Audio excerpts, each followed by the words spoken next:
I'm Greg Jarrett, and you're in the strategy room. White House hopefuls on both sides of the aisle are seizing on the fight over filling the U.S. Supreme Court vacancy left after Justice Antonin Scalia unexpectedly died over the weekend. On the Republican side, Ted Cruz releasing a new ad stressing the importance of the Supreme Court, while Democratic nominee Hillary Clinton went on a Twitter rant about Republicans' vow to block President Obama's nominee, saying, quote, "I have news for Republicans who would put politics over the Constitution. Refusing to do your duty isn't righteous, it's disgraceful."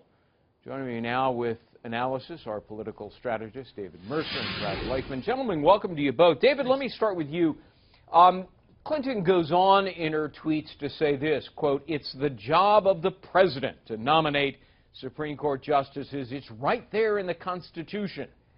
I mean, David, that's a little pedantic. Nobody questions the president's right and duty under the Constitution, but she conveniently ignores the comparable right and power of the U.S. Senate to advise and consent. So isn't hers a false argument? I don't believe so, and that may be an interpretation that you're sharing with us, but mine is she's telling us what we should know and Republicans should know, that the term of the president doesn't expire until the next president is inaugurated.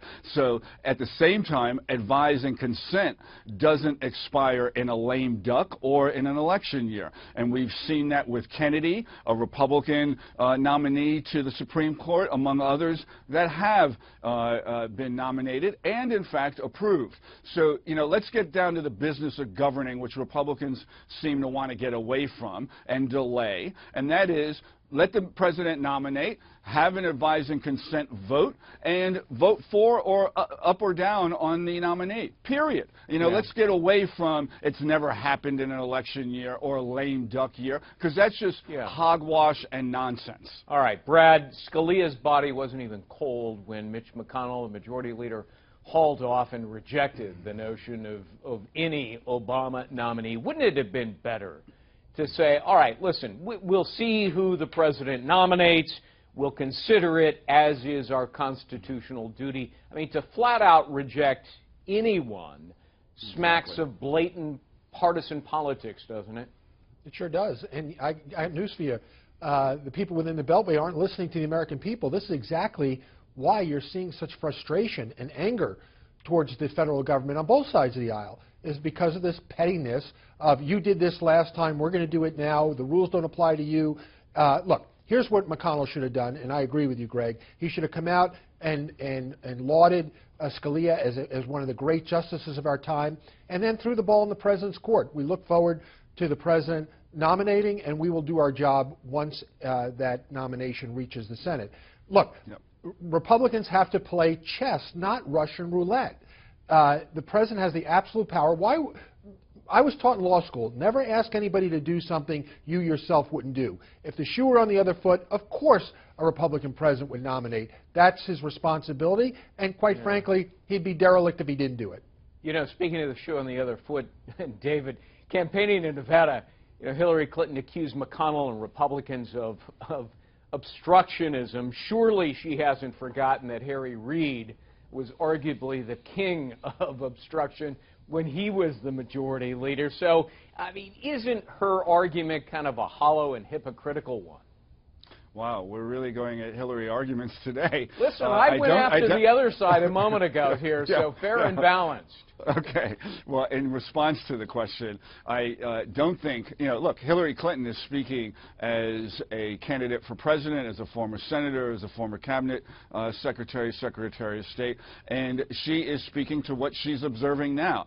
You know, with regard to, I'm not sure what instances you're referring to with regard to Reid, but this is a Republican Party of no. This is a Republican Party of no.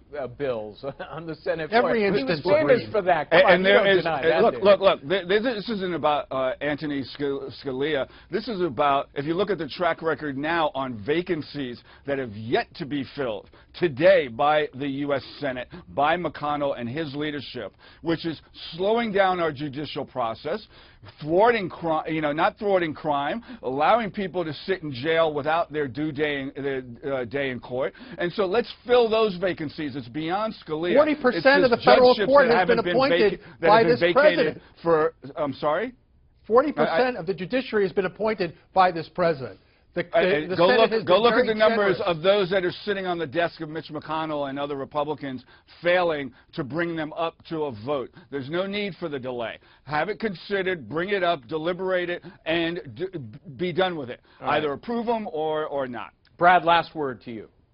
Well, look, the president has the absolute authority to nominate. The Senate has an equal obligation to confirm. And you can't prejudge. It's like the Wild West where you hang somebody and then you say you're going to give them a fair trial. We've got to be fair and balanced in our approach to this vacancy. And if we did that, I think the American people would appreciate it. This is going to be a long process in and of itself, and it may not be concluded within a year. Right. Who knows?